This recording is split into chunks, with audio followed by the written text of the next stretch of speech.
Let's talk about something that most people don't want to say out loud, but everyone in Korean society quietly knows. There is a very specific deadline that Korean culture has placed on women when it comes to marriage, and that deadline was not set by the women themselves. It was set for them, by their families, by their communities, by dramas, advertisements, and social expectations that go back generations. And today, we're going to break down exactly how that deadline was created, why it became so narrow, and most importantly, who decided that 30 was already too late. To understand where this idea comes from, we need to go back a bit. South Korea has a Confucian cultural foundation, and before anyone switches off, this is not going to be a boring history lesson, I promise. Confucianism, which deeply influenced Korean society for centuries, placed enormous importance on social roles, family structure, and the idea that everyone had a designated place in society.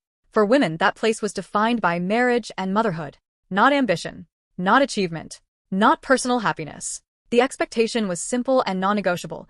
You grow up, you get married young, you have children, you take care of the family. That was the script.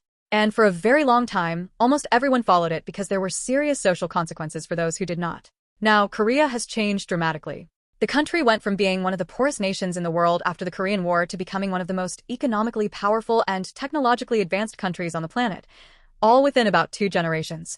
That is an almost unbelievable transformation. But here's the thing about rapid economic and technological change. It does not automatically change culture at the same speed. Buildings go up faster than mindsets shift. Infrastructure develops faster than social values evolve. So while Korean women today are some of the most educated in the world, often outperforming men in universities, the cultural expectations placed on them have not kept pace with their achievements. Society modernized around them, but the rules for women largely stayed the same. So where did the specific age of 30 come from as a cutoff? The honest answer is that it was never one single decision made by one single person or government. It evolved over time through a combination of factors. One big factor is biology, or more accurately, the way biology has been used as a social weapon. The idea that women's fertility declines significantly after a certain age has been weaponized to create urgency. And while there is real science behind fertility changes as women age, what Korean culture did with that science was turn it into a moral judgment.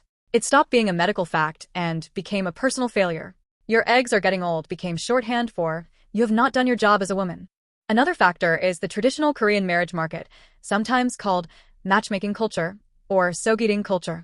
For generations, marriages in Korea were often arranged or at least heavily facilitated by family members and professional matchmakers. In that system, younger women were considered more desirable because they were seen as more moldable, more obedient, and more capable of producing children. Older women, even women who were only slightly older, were considered harder to place, more opinionated, and therefore less desirable. The matchmaking industry, which is still active in Korea today, essentially put a price tag on youth. And once that price tag was set, it became part of the cultural consciousness. Television and media then reinforced everything.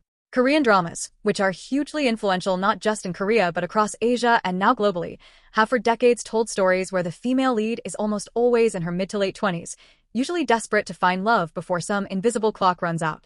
The older single woman in Korean dramas is rarely the heroine. She is often the cautionary tale, the lonely, slightly sad career woman who chose work over love and now regrets it. That narrative has been pumped into the collective cultural imagination for so long that many people accept it as truth without ever questioning it. What this created is a very specific window, roughly 25 to 29, that Korean society labeled as a woman's prime for marriage. Hit that window, and you are considered timely and desirable.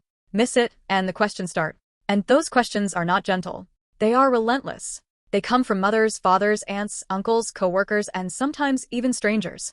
Are you seeing anyone? When are you getting married? You're not getting any younger, you know. Don't be too picky. Each question, on its own, might seem harmless. But when you hear them dozens, sometimes hundreds, of times over the course of your 20s and 30s, they accumulate. They become a weight. They become a voice inside your own head. And here is the cruelest part of all of this. The standard was never applied equally to men.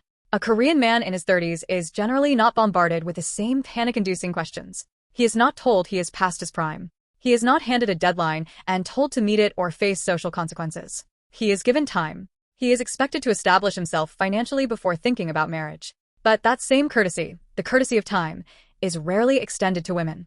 Women are expected to do both simultaneously, build their careers and secure a husband, all before 30. And if they cannot manage both within that window, they are quietly judged for failing at the more important one. It is worth noting that some Korean men also face pressure, particularly from families that want grandchildren, and from a culture that still defines masculinity through the role of provider. But the pressure on men, while real, does not carry the same personal devaluation that women experience. A single man in his 30s is not told he is expired. He is told to hurry up. There is a difference. One is a deadline. The other is a label. And labels stick. So, who decided 30 was too late? Honestly, nobody and everybody. It was a collective decision made quietly, over generations, through the repeated reinforcement of a story that was never fair to begin with. And the only way to change it is to start telling a different story, loudly, consistently, and without apology, which is exactly what a growing number of Korean women are starting to do.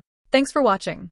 Please subscribe for Japanese and Korean language learning content, fun ESL class stories, sometimes even the toxic ones, plus videos about pets, plants, and anything interesting I discover in my daily life.